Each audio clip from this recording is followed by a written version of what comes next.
Nós estamos hoje na emissão da Rádio Miúdos até às 18. Nesta primeira hora, com o Tomás e o Rafael, estamos também com a Mariana Moldão e com o professor Dr. Mário André. A Mariana é uma cantora lírica, é terapeuta da fala, e o Dr. Mário André e vou começar assim ao contrário, em vez de começar primeiro pelas senhoras, estamos a falar com a pessoa que inventou, digamos assim, este Dia Mundial da Fala. Olá, professor Mário André. Boa tarde. Olá, boa tarde. Então, como é que se lembrou de inventar o Dia Mundial da Voz? O que é que foi esta invenção? Mais um português a inventar coisas. Não é possível. Já foi há muitos anos. Este ano já é o 18º ano que é comemorado o Dia Mundial da Voz. Há 18 anos a grande preocupação era nós conseguimos diagnosticar os cancros de laringe numa fase mais precoce. De onde a grande mensagem que se passou há 18 anos foi: quem tiver rouco mais de 15 dias tem que ser visto por um otorrino. Ao mesmo tempo que avançámos com as medidas todas antitabágicas, de parem de fumar, que isto, hoje há 18, 19 anos, era uma guerra tremenda para nós, as pessoas não fumarem. Depois, isto foi evoluindo. Evoluiu de tal maneira que a parte toda do cancro da laringe fala-se sempre da mesma: quem tiver rouco mais de 15 dias tem que ser visto por um otorrino. Mas passamos a preocupar-nos com tudo o resto, com as doenças mais benignas, ou benignas da laringe, pólipos, nódulos, com o cansaço focal, com o refluxo, com as alterações psíquicas ou psicológicas, se quiserem, com alterações da voz e com o encanto da voz. E hoje vivemos do fascínio da voz, pondo assim, um espectro de interesse, uma coisa vastíssima. Um aspecto que também teve muito, para mim foi muito curioso nisto tudo, quando se arrancou, logicamente os meus parceiros eram aqueles com quem eu mudava. Eram os otorrinos, sociais de otorrino do mundo inteiro. Hoje, quem está metido nisto, nem sei quem é. O Dia da Voz não é meu, foi criado por uma ideia minha, por um projeto meu, agora pertence a toda a gente. E hoje dia 16 de abril de 2020, vai ser o dia que vai ser o dia que a voz vai ganhar mais visibilidade de todos estes anos. Não, que é uma coisa muito curiosa, porque muita gente perguntou-me, mas como é que vocês vão fazer o Dia Mundial da Voz, toda a gente metida em casa, tudo confinado, sem sair de casa, como é que... E aqui isto resultou porque nós começamos a pensar da seguinte maneira: todos nós estamos em casa, estamos afastados uns dos outros, portanto há um afastamento social muito grande, de família, de tudo, e todos nós vivemos das novas tecnologias de comunicação, ou seja, vivemos do telemóvel, vivemos das imagens todas por Skype, uma coisa qualquer. Simplesmente o que faz dar isto tudo não é a tecnologia, é a voz. A voz é que vai traduzir os afetos. A voz é que vai traduzir aquilo que nós queremos expressar e que numa altura destas tem um papel importantíssimo. Uma vez que nós ficamos todos limitadíssimos no contacto. Eu não vejo as minhas filhas há um mês, não vejo o meu neto há um mês, e só podemos comunicar, e quando comunicamos a voz é que vai ser a parte mais importante de todas, a reforçar a ligação toda, e saudades estamos uns com os outros. Mas... olá, boa tarde, doutor. É desde 2003, se não me engano, que se comemora o Dia Mundial da Voz, não é? É. A proposta com aquilo era, eu na altura, eu apresentei a proposta para a criação em 2002, na altura em que eu era presidente da Sociedade Europeia de Laringologia, que é uma sociedade que agrupa os otorrinos de toda a Europa, mais da Rússia e da Turquia. Portanto, é uma coisa muito grande. Olharam para mim, quem me conhecia ficou assim a olhar o que é que se vai passar, houve outros que possivelmente não acreditaram, mas toda a gente me ajudou imenso, e depois a partir daí foi contratar o mundo inteiro. Mas, portanto, em 2002 foi isto apresentado numa sociedade científica. Como estava a dizer ainda há pouco, agora nesta situação que estamos a viver, que não podemos estar em contacto físico com os nossos familiares, amigos, falamos como estamos a falar agora, por imagens, Skype e isso. Você disse que a voz, ou melhor, o senhor disse que a voz também é para expressar os sentimentos. E que mais serve a voz, sem ser para expressar sentimentos? Vamos lá, a voz serve para tudo. A voz é o nosso principal meio de comunicação. E numa altura destas, falaste muito bem, que é uma altura muito delicada, para mim a parte mais importante de todas é a parte afetiva. É a pessoa, quando estamos a falar com alguém da nossa família, dos nossos amigos, podemos expressar aquilo que sentimos, de pena não estarmos todos juntos, se percebê-los, dar-lhes as palavras de apoio quando as pessoas precisam, compartilhar, o estarmos bem, as coisas todas, e tem sido aquilo que toda a gente diz, toda a gente comunica muito mais, toda a gente tem muito mais tempo disponível e temos cada vez mais necessidade de comunicar. Agora, com a voz comunica-se tudo. Repara, aulas. Eu comecei a dar aulas na faculdade, eu tinha 19 anos. Fiz a cadeira de anatomia e o professor de anatomia convidou-me se eu queria trabalhar com ele. E comecei a dar aulas práticas de anatomia, eu era aluno do segundo ano e estava a dar do primeiro. E toda a minha vida foi passada na faculdade. Portanto, dos 18 ou 19 até fazer 70. E nunca saí da faculdade. E adorei dar aulas. Portanto, a voz foi sempre um elemento fundamental em relação à comunicação, transmitir conhecimentos e, no meu caso, fazer com que as pessoas gostassem de otorrino e gostassem de medicina e gostassem de ser médicos. E gostassem da voz já agora. Uhum. Rafael? Eu tenho aqui uma pergunta para a doutora Mariana, que no caso está aqui connosco, que é terapeuta da fala e cantora lírica, estou certo, Mariana? Sim, está certo. Eu tenho aqui uma pergunta que é, quais são os principais problemas que lhe aparecem como terapeuta da fala? Sim. Da voz e da fala. Posso interromper? Só uma... Sim. O que tu tens? Hã? Não és tu, Mariana? Não sei o nome. É o Rafael. Qual é o nome? O Rafael. O Rafael tem... Rafael. Diz-me quantos anos é que tu tens? Eu gostei muito da tua pergunta. Eu tenho 13. Ok, obrigadíssimo. Boa. O Rafael com 13 e o Tomás com 10. São ambos locutores da Rádio Miúdos, embora o Rafael seja locutor na terra dele, em Oleiros, no centro de Portugal. Ele é um dos locutores da Rádio Escola do Agrupamento de Escolas Padre António de Andrade, em Oleiros. Vá lá, estávamos a conversar, o Rafael tinha feito uma pergunta à Mariana. Rafael, podes fazer a tua pergunta? Claro, eu queria perguntar à doutora Mariana quais são os principais problemas que lhe aparecem como terapeuta da fala? Então, o principal são nódulos nas cordas vocais, não é? Aparecem-me desde professores, a atores, a cantores, quer de música lírica, quer de música mais ligeira. Portanto, isto é o mais frequente, é nódulos. E depois existe também o escape glótico, que é apenas um pouco de ar na voz. Mas isto é o mais frequente. E depois aparecem pessoas que simplesmente querem aprender a usar melhor a sua voz dentro destas áreas. Uhum. Agora eu tenho uma pergunta para a doutora Mariana e para o professor Dr. Mário, que é: quanto tempo vocês estudaram para ter esta profissão? No caso a Mariana, que é terapeuta da fala, e o professor Mário, o otorrino, no caso. Então, vou responder primeiro. Bom, eu até hoje ainda estou a estudar e pressupõe-se que estudamos até ao fim da nossa vida. Portanto, mas pronto, mas o curso propriamente dito, o meu, foi de 4 anos. Mas estamos sempre a estudar, todos os dias. E o professor também. Estudar a vida inteira. Reparem, muitas vezes a pessoa tem um nível do liceu que temos que estudar. Não. Temos que bom a gente ter tempo para estudar. Que é uma noção diferente.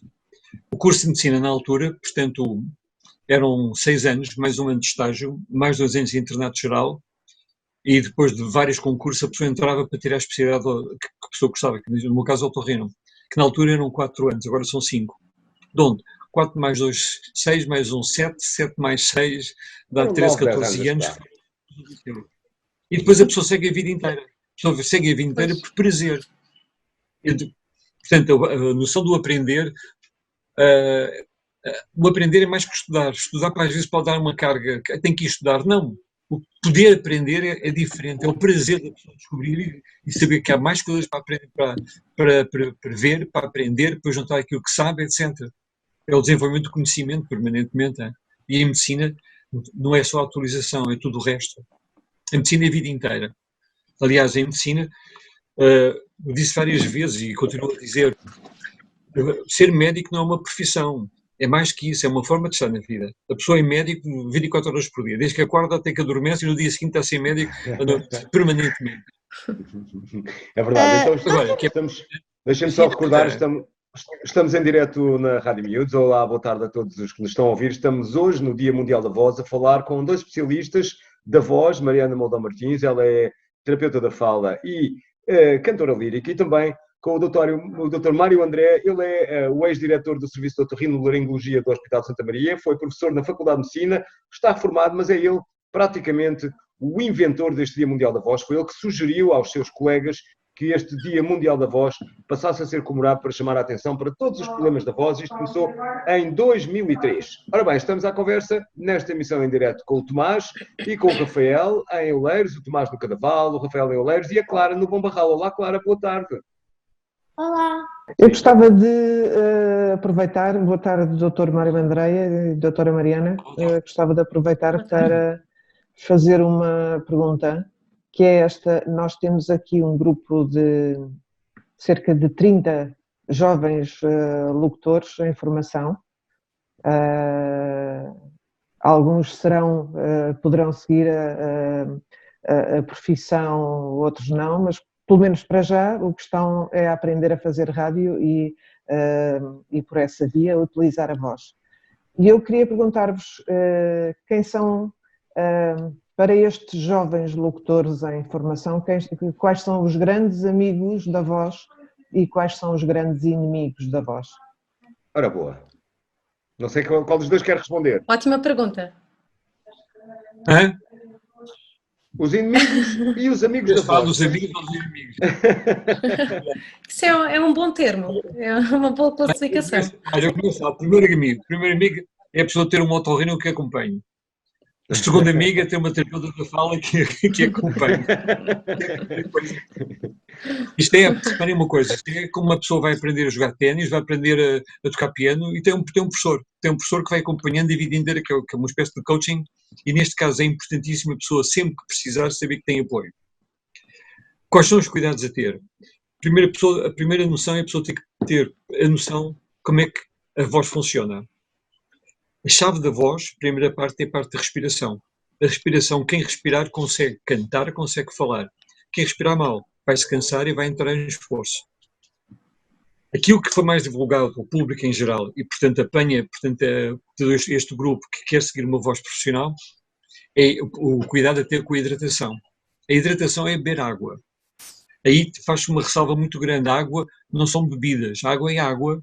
Todas as outras bebidas que a gente possa gostar e possa beber são diferentes. Umas têm gás, não convém para a voz. Outras têm cafeína, não convém para a voz. Outras têm açúcar, não convém para a voz. Portanto, água é água. Estou a gostar do gesto. A água deve muitas vezes a pessoa pergunta, mas é quantos copos com a quantidade? À volta de 5 copos por dia, mas tudo repartido. Também apareceu uma vez um doente que dizia, não, eu logo de manhã bebo 3 copos de água para ficar despachado. Não, isto vai repartir durante o dia. Atenção, este problema levanta-se cada vez mais por causa dos ambientes, por causa do ar-condicionado. O ar-condicionado é uma agressão tremenda para quem usa a voz, mas tremenda. Com o ar-condicionado nós vamos ter um ambiente muito mais seco, em muitos casos não há umidificação capaz, e temos outro problema: se a pessoa sofrer de alguma doença, ou seja, em termos técnicos, patologia, mas falo de doença, se for alérgico, o nariz vai se ressentir, e ficando com o nariz tapado, a pessoa vai fazer muito mais esforço para conseguir falar. O que é o falar, o que é emitir sons? É trabalhar todo o ar expirado, ou seja, o ar que vem dos pulmões para cima, e trabalhar com ele a passar pelas cordas vocais, passar pelo laringe, e a partir daí vir um som e ser amplificado por todas as estruturas que estão para cima das cordas vocais, que vai apanhar a boca, vai apanhar a faringe, a boca, o nariz, as paredes nasais, para aí fora. Esta noção de continuidade é muito importante, já explico porquê depois a seguir. Muito bem, agora vamos aos inimigos, não é, Mariana? Não sei, o professor Mário André ainda tem alguma coisa para nos dizer, diga. Ainda tenho. A noção importante é a pessoa saber tomar conta da sua voz, a noção de esforço. Muitas vezes diz-se um profissional da voz é igual a um atleta de alta competição. Um atleta de alta competição, um tipo que corre 100 metros, não vai com uma maratona no dia seguinte, ou o tipo que faz a maratona não vai fazer uma qualquer, vai descansar. E a pessoa tem que pensar por si: eu estou X tempo a exercer a minha voz, agora vou ter um break, vou parar, vou descansar e falo a seguir. que é que nós vemos? Vemos erros ao nível das escolas, da professora que teve uma carga horária tremenda durante o dia, e quando nós pensávamos que a professora ou o professor iria para casa em silêncio para recuperar, não. Está com o telemóvel na mão, vai falando o tempo todo sem parar, Pois é. ambiente ruidoso. E esta noção do ambiente ruidoso é outro fator de agravamento. Qualquer um de nós esteja num ambiente que há barulho, a pessoa tem que esforçar, tem que falar muito mais alto. É um esforço muito grande. Há ambientes que não vale a pena falar. Seja da rua, por exemplo. Os professores sofrem muito padecem muito desse problema, não é? O terem que projetar a voz às vezes à altura do grito, não é? É, porque aí levanta-se outro problema que é diferente, que é o problema das construções das nossas escolas, e não só. As escolas não estão, nunca ninguém pensa em relação ao problema acústico. E há salas de aulas que não têm as mínimas condições, nem do ponto de vista acústico, nem de limpeza, nem de estrutura, não tem nada. Exatamente. E isso passa-se, repare, falei das escolas como exemplo. Mas lembro perfeitamente este ano, com um grupo de amigos, fomos a um jantar de uma nova cervejaria fantástica, Algures, em Viseu. Fantástica, comemos fantasticamente bem, agora ninguém falou. O barulho da ressonância daquilo, é impossível alguém conversar, impossível, porque as pessoas não sabem, ou quem faz a parte toda, não vão gastar dinheiro na parte toda de isolamento acústico, que é onde a pessoa se sente bem por ter conversar. O prazer da mesa não é comer só, é desfrutar. Conversar, exatamente. Portanto, partiria da primeira inimigo acústico, digamos, para a Mariana, esse inimigo acústico que quase todas as escolas têm, e temos passado por muitas escolas exatamente para montar o nosso estúdio móvel alimentado nas escolas, e montes de vezes temos que optar sempre pelo sítio que acusticamente é mais amigável para a voz, que é a biblioteca. Mariana, sítio que é seco, que não tem reverberações e que, portanto, é o mais amigável, um sítio com coisas pesados, que não faça reverberação. Mariana, quais são então os inimigos da voz? Já aqui foram referidos alguns, mas eu acrescento o gritar, não é? Os jovens e as crianças têm muita tendência para, enquanto brincam na rua, nos recreios, ou às vezes em casa, para gritar, não é? E o cuidar da nossa voz não é só no momento de performance, no momento em que estamos na rádio ou no momento em que estamos a cantar ou qualquer coisa, é também o pré e o pós. E portanto, num momento de descontração, gritar não é a melhor opção. Mais inimigos é a falta de descanso. Como o professor já referiu, é importante descansar. E mais, já foi falado da água. Um muito importante, o pigarrear. Altamente agressivo para as nossas cordas. É quase como se tivéssemos uma lixa a passar nas nossas cordas vocais. Portanto, em cima de uma ferida. É um bocadinho complicado. Sim. O pigarrear é o sintoma mais frequente de uma doença que aparece em adultos, mas aparece também em qualquer idade. Chamada refluxo. Refluxo, o suco gástrico, por várias razões, vem para ali acima, vem irritar toda a parte toda da laringe, irritar a parte de trás da boca, chamada da orofaringe, e vai dar uma sensação que a pessoa tem que pigarrear o tempo todo. Parece um tique, e a pessoa está o tempo todo, tanto crescidos como miúdos. Está ligado a quê? Muitas coisas. Erros de horários de comidas, primeira coisa. Estão a ouvir, meninos? Estão a ouvir? E não só. Isto é para acabou de me entregar aqui a comida porque... Ainda não tinhas almoçado, Rafael, vergonha. Não, caiu mesmo agora porque a minha mãe acabou-me de entregar a comida. Agora. Ok, o Rafael está em fuso horário brasileiro. Vamos lá, professor. Bem, para toda a gente deve ter preocupação de ter horários para comer. A pessoa sabe a que horas toma o pequeno almoço, a que horas almoça, a que horas janta. Aquilo que muitas vezes a pessoa se habitua a fazer desde muito pequeno, que é antes de ir dormir, tem que ir ao frigorífico, tem que ir à despensa, tem que ir não sei aonde, buscar uma coisa. Eu não durmo sem comer um iogurte, eu não vou para a cama sem comer não sei o que mais. Às vezes é um erro. A ideia é que aquilo que se pretende é que quando nós nos vamos deitar, a digestão já está feita. E, portanto, aquilo não é por fome, é por vício, é por hábito. Acontece... E é agravado com bebidas com gás, não vale a pena dizer os nomes, toda a gente sabe qual é a mais frequente. É agravada com alguns frutos, não com todos, com alguns. é agravada por a pessoa comer, por exemplo, tomate, e é agravada por uma coisa que leva a uma confusão tremenda. Há uma mesinha, das mesinhas mais conhecidas para a voz está cheia de mesinhas, não acabam, é o mel. Se houver refluxo, o mel é um fator de agravamento. Exatamente. Agrava, não, se houver refluxo é contraproducente. Há imensa gente a comer colheradas de mel, tanto miúdos como crescidos, a pensar que a sua voz vai melhorar. Se tiver refluxo, a voz vai piorar e a pessoa vai ter que pigarrear muito mais. Eu agora, Tal como eu como, falava... peço desculpa por interromper. Sim, sim. Peço desculpa, já agora só para acrescentar, há também o mito dos repousadinhos de mentol e coisas assim, e isso dá uma falsa sensação de alívio. O que acontece é que tomamos aqui... É como as máscaras. Exatamente. Portanto, nós chupamos um repousadinho de mentol, temos a sensação de que temos menos dor de garganta, então vamos esforçar mais. E depois, quando passa o efeito, estamos ainda pior. Portanto, todas essas coisas, e além disso dá refluxo também. Portanto, evitar todas essas coisas que se diz fazer bem à voz.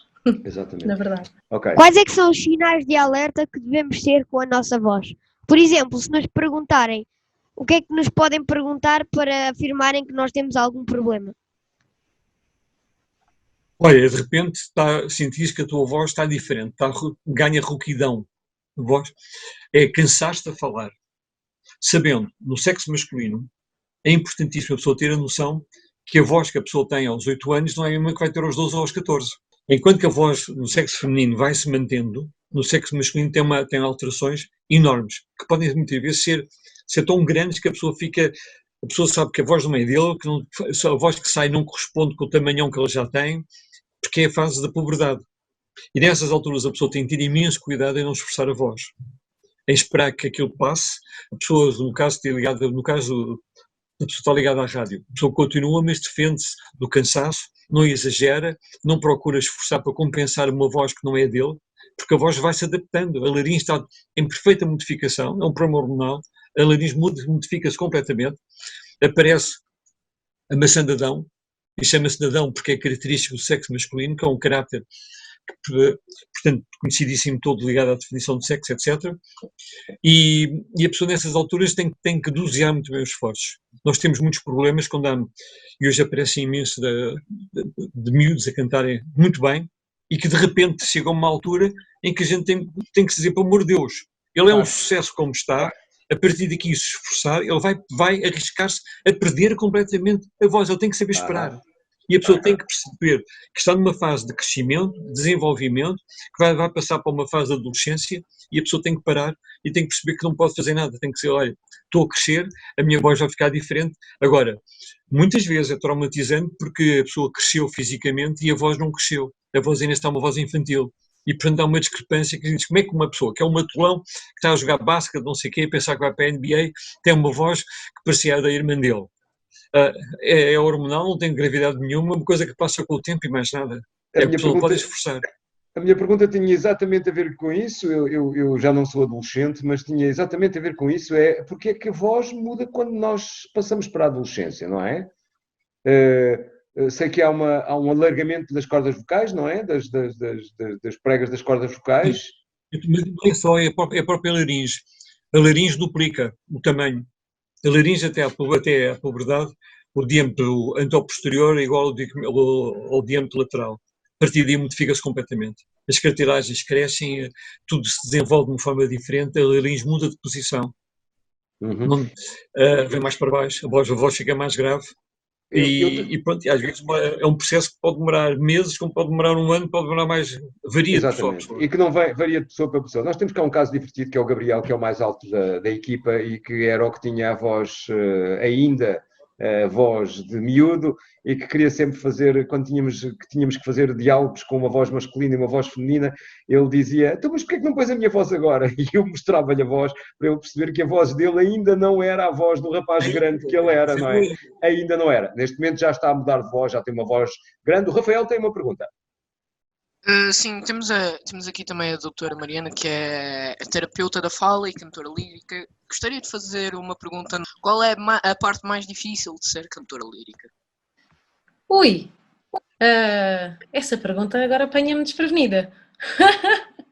Qual é a parte mais difícil? É garantir que me deito a horas decentes, sabendo que às vezes tenho ensaios até às 11 ou 11h30.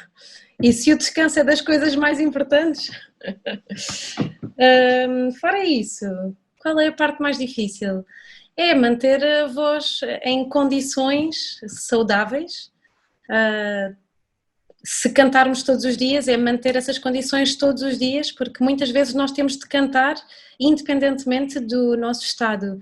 E se calhar a parte mais difícil é precisamente o cantar, mesmo em más condições, em condições em que estamos adoentados ou que estamos com más condições à nossa volta, e aí sim temos que pôr a técnica a funcionar. Isso provavelmente é o mais difícil, mas faz-se. E sempre quis ser cantora lírica? Sim, sim. E de onde surgiu essa paixão?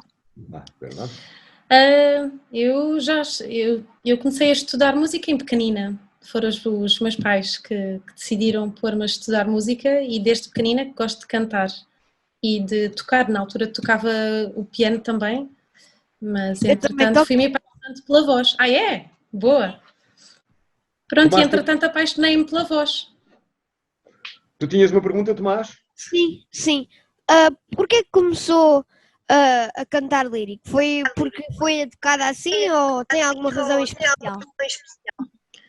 Foi o que fui estudando. Como? Foi o que fui estudando e, na verdade, isso sempre me identifiquei bastante com o que fui fazendo. E a verdade é que nós também nos vamos adaptando às características que nós temos, não é? Se eu tivesse mais jeito para cantar fado, se calhar eu adaptar-me ao fado. Portanto, acho que depende muito das características de cada um. E eu tenho uma pergunta que é também um mito, não é? O cochicho, afinal de contas, não é um menor esforço para a voz, pois não, professor Mário André? Ou Mariana, não sei. Falamos os dois. Quando a pessoa quer defender-se, eu vou poupar a minha voz, e começa a cochichar ou a bichanar, não posso falar alto, porque é um esforço tremendo, ninguém fala assim. E, portanto, é uma coisa para evitar. A pessoa o que faz, fala mais pausadamente, fala mais lentamente, o menos possível e defende-se.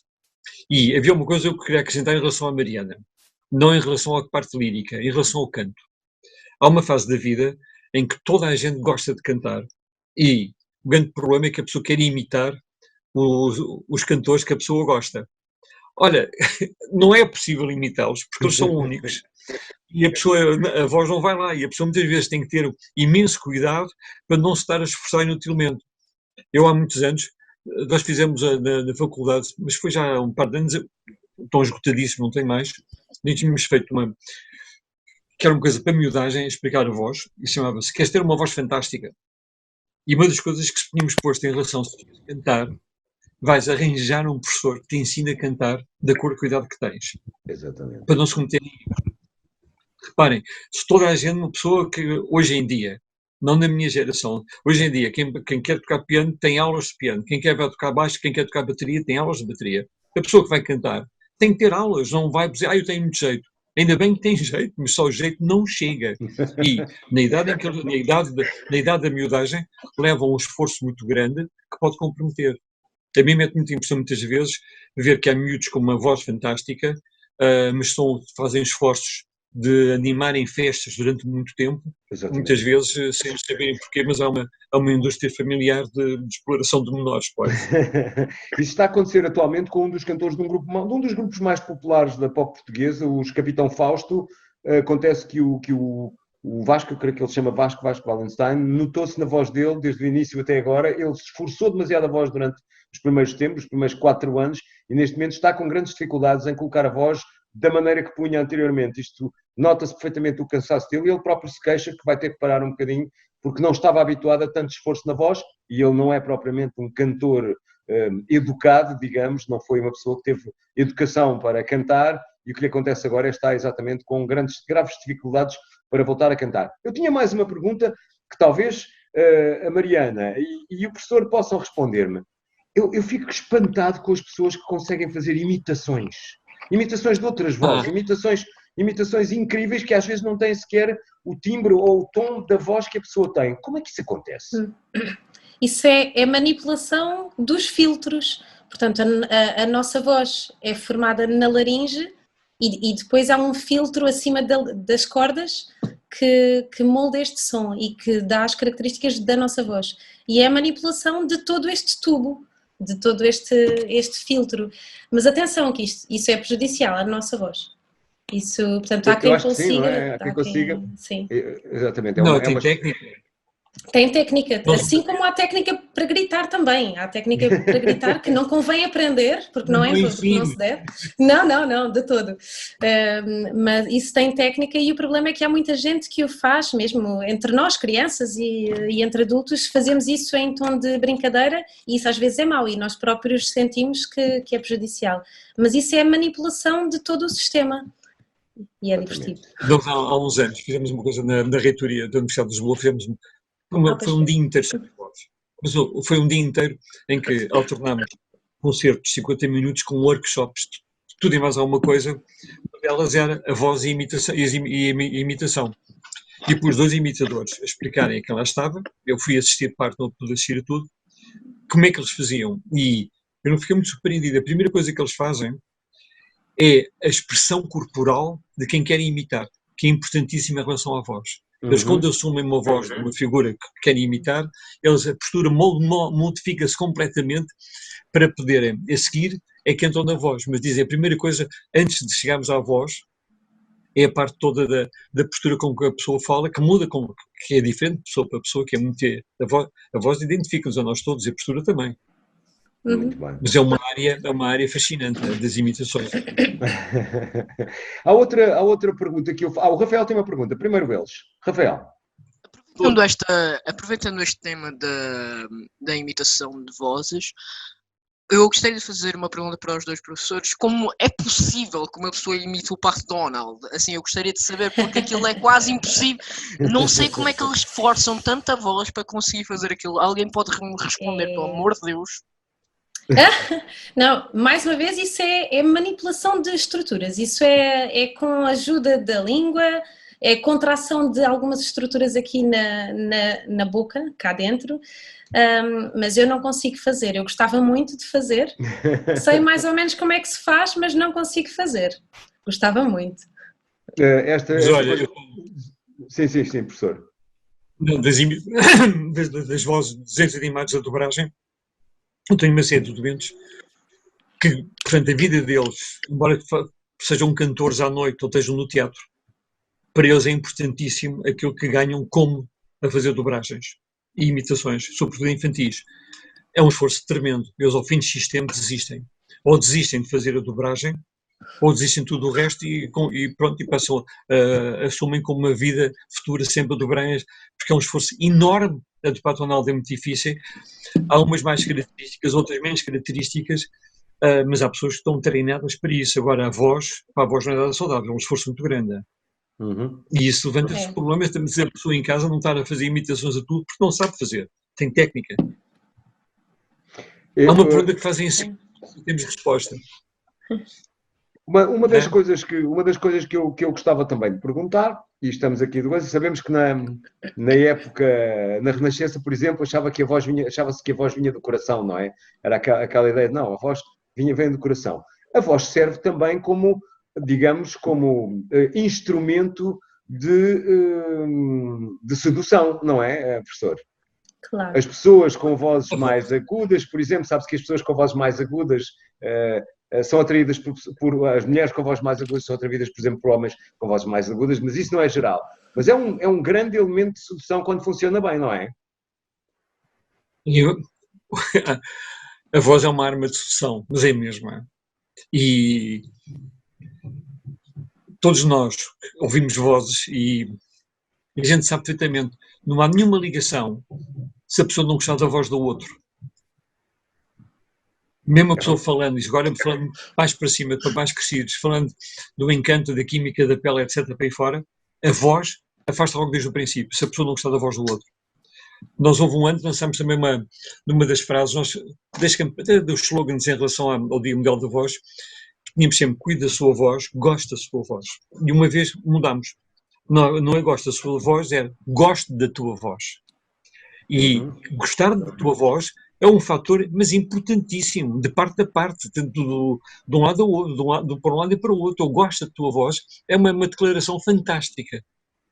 E agora, nem sempre a voz corresponde à imagem física da pessoa. E eu lembro de pessoas que nós conhecíamos e ouvimos programas fantásticos com uma voz fantástica e de repente quando apareceu em público dizendo, não é possível a pessoa que eu estava a imaginar. Já não... Eu tenho uma história que conto habitualmente, aliás, eu creio que o Tomás e o Rafael já ouviram esta história porque já tiveram as primeiras sessões de formação comigo, mas eu conto sempre a história que aconteceu comigo no início da minha carreira na RFM, em que a equipa, nós trabalhávamos durante a manhã, das 7 às 10, e depois saíamos um bocadinho por volta das 10h30 para ir tomar um pequeno almoço a um café conhecido ali no Rossio, o Nicola, e sentávamos ali para conversar. E de repente um dia, nós já estávamos habituados, e de repente um dia veio uma senhora tocar-me no ombro e perguntar-me: o senhor é que é o João Pedro que estava ali no programa a dar voz ali ao programa ainda agora? Eu disse: sim, pensei que era mais bonito. Isto porque explico sempre às pessoas e aos miúdos particularmente que as pessoas podem, através da rádio e através da voz, imaginar a sua personagem e a partir daí, não havendo ao vivo, imaginam na sua cabeça, imaginam a partir da voz uma pessoa mais bonita, como foi o caso da senhora, muito simpaticamente, que foi muito honesta em dizer que pensou que eu era um bocadinho mais bonito. Esta questão das vozes todas, dos... Normalmente é assim que acontece, há uma desilusão, isso aconteceu comigo também. Já te aconteceu contigo, Ana, possivelmente. É muito divertido, então a eufonia passa a disfonia, porque imediatamente apetece-nos é desfazer a pessoa dizendo, não, pá, eu que pensava. Mas pronto, por outro lado é a voz. Eu agora, estamos quase no final deste programa, queria antes vos agradecer que, como estamos aqui a falar para miúdos, e há miúdos em todo o mundo que querem ser... Enfim, querem participar no The Voice e naqueles concursos a cantar, outros que querem ser locutores de rádio, outros que querem fazer apenas usar a sua voz. E como estamos aqui a falar com um professor, Mário André, foi ele mais ou menos o inventor deste Dia Mundial da Voz, foi ele que deu a ideia para criarmos um dia para celebrarmos os cuidados a ter com a voz, e também com a Mariana Moldão, que é cantora lírica e terapeuta da fala. Vou pedir-vos então quais são os cuidados que temos que ter, e estes miúdos todos que nos ouvem, para além dos locutores da rádio, todos os que nos estão a ouvir em todo o mundo, quais são os cuidados que temos que ter quando temos 10, 11, 12 anos com a nossa voz? Que são os cuidados que temos em todas as alturas, não é? Mas quais são os cuidados principais? Mariana, começa tu que tenho que ir buscar uma coisa. Ok. Então, beber água. Ok. Então, beber água. Dormir bem, portanto, número de horas certo, e comer bem, uma alimentação equilibrada, fazer exercício físico, hoje não falámos disso, mas é extremamente importante até para a nossa voz. Não gritar, não pigarrear, evitar então as imitações, evitar o sussurrar também, já falámos aqui que isso faz mal também. Há aqui um problema que eu não sei, eu por acaso não tenho a certeza, eu já recebi alguns locutores de rádio também, e há aqui uma questão, o facto de nós termos os auscultadores retira-nos a noção real da nossa voz, e eventualmente podemos estar a esforçar sem nos darmos conta. Eles sabem também uma das primeiras sugestões que lhes dou, e são sugestões, eles sabem perfeitamente, estou-vos a dar uma sugestão para que mantenham a vossa voz e os vossos ouvidos no lugar até serem velhinhos. Sim. É uma das primeiras sugestões que lhes digo, atenção aos auscultadores. Quando eu comecei a aprender, e aprendi com os portugueses e com os ingleses também da BBC, e a primeira coisa que me diziam era: se não consegues ouvir nada cá fora, os auscultadores estão muito altos. Se a tua voz se te cansas aos primeiros minutos de falar, então estás a falar muito alto, porque tens os auscultadores possivelmente muito baixinhos. Enfim, e a qualidade dos auscultadores é muito importante também, porque uma má qualidade de escuta altera a forma como falamos. Exatamente. Há outra... Exatamente. Há outra coisa que agora, para toda a gente poder aqui, como última conversa, eu ia pedir ao Dr. Mário André ou à Mariana que nos explicassem um fenómeno que todos os miúdos notam. A primeira vez que estão com os auscultadores nos ouvidos e ouvem a sua voz, finalmente dizem, e é geral, dizem, ai, que estranha a minha voz. Porquê é este fenómeno? É. Porque nós, o som que nós ouvimos cá fora, sem auscultadores e sem nada, é o resultado de duas vozes. A real, que sai cá para fora e que nós ouvimos pelos ouvidos, e a audição interna, pela condução óssea. É o resultado disto. Então isso não é a nossa voz real. E na verdade nós quando ouvimos uma gravação, nós também não ouvimos a nossa voz realmente, porque ainda não há sistemas de gravação a 100%. Mas, ou seja, os outros é que conhecem a nossa voz a 100%. Mas pronto, nós estranhamos sempre e numa primeira fase não nos reconhecemos. E não gostamos numa primeira fase. É verdade, todos. Não, porque a pessoa tem uma decepção. A minha voz é assim. Porquê? Porque a outra que temos as duas vias, temos a via aérea e a via óssea. Combinado dá harmónicos, nunca mais acabam, a voz fica muito mais composta, fica cheia, fica rica, e quando a pessoa está a ouvir só parte disso, a voz falta-lhe qualquer coisa, falta tudo o resto. E isso é uma coisa que acontece com os auscultadores, como acontece uma gravação qualquer, toda a gente toda a vida diz, isto não é a minha voz, o gravador é péssimo. Não, o gravador é ótimo, ou quem está a gravar é ótimo, mas geral. É geral. Todos os miúdos e todas as pessoas estranham de repente a sua voz ouvida finalmente pelo normal. Ai, é assim que as pessoas ouvem a minha voz. Ai, que estranho, nunca tinha ouvido assim. E é esse primeiro choque que as pessoas têm da sua própria voz. Eu queria agradecer ao professor Mário André. Não me agradecem nada, que eu tenho que fazer um pedido. Ok, então eu fui à procura se encontrava aqui, mas não encontrei. Nós começamos há uns anos, depois parou, não se conseguiu. Entramos nas escolas para ser comemorado o Dia Mundial da Voz nas escolas, fazendo uma coisa chamada Festa da Voz nas escolas. Conseguimos, logo no primeiro ano, temos o apoio do Ministério da Educação, da parte toda do ensino básico, da criatividade. Teve um departamento que foram impecáveis, deram o apoio todo, e conseguimos, por exemplo, em Sintra, juntar as escolas todas, e todas elas se organizaram e fizeram um espetáculo de teatro em que foi as famílias todas, em que cantaram, declamaram, entraram professores, entraram alunos, etc. Nas escolas fizeram jogos de classificarem as vozes dos professores, fizeram conjuntos uns com os outros, que é muito complicado. Explicar porque é que não gostam da voz do professor é complicadíssimo. E há miúdos que não gostam da voz do professor, podem adorar a matéria, mas há ali uma falta de sintonia muito grande. Esse projeto, que é o projeto para mim mais importante de todos, que é investir, como estão a fazer em relação a este grupo etário, ganhar a aposta mais tarde. Aquilo que eu lhes peço, pensem nisso, já mantém-se em contacto e vou-lhes lançar um pedido assim, alinhem a nós tentarmos ao nível do país desencadear todos os anos, 16 de Abril, não ser só uma festa, não ser só, para mim eu já falo de festa, ser só a comemoração do Dia Mundial da Voz de adultos, mas haja uma festa da voz nas escolas, com trabalhos, com desenhos. Tínhamos um folheto que se esgotou, em que tinha tudo que era importante para as pessoas tomarem atenção na idade deles em relação à voz. A minha vontade foi várias vezes pedir se havia várias escolas que me desenhassem novamente as coisas para a voz. Isso pode ser lançado através da rádio, da Rádio Miúdos, pode ter uma capacidade de entrar para o país inteiro, e é um projeto educativo fantástico para que mais tarde não tenham problemas com a voz. Desde já aceito o convite e calculo que a nossa direção vai adorar, e não será só em Portugal, podemos fazer isso com o espaço todo da lusofonia neste momento. Esse é um convite que temos muito bom, porque a voz é de facto através da rádio, fazemos sempre a festa da voz, desta vez fechados, mas não fechados porque estamos todos em casa, mas todos a conseguir conversar com o mundo. Eu queria agradecer ao professor Mário André e à Mariana Moldão terem estado aqui a esta hora connosco para conversar sobre a voz. Estamos também em direto no YouTube, na Rádio Miúdos. Estivemos com a Mariana Moldão, o professor Mário André, a propósito do Dia Mundial da Voz, nesta primeira hora, e também com os locutores Tomás, Clara e Rafael. Obrigado, Mariana. Obrigado, professor. Obrigado por terem estado connosco. Obrigado.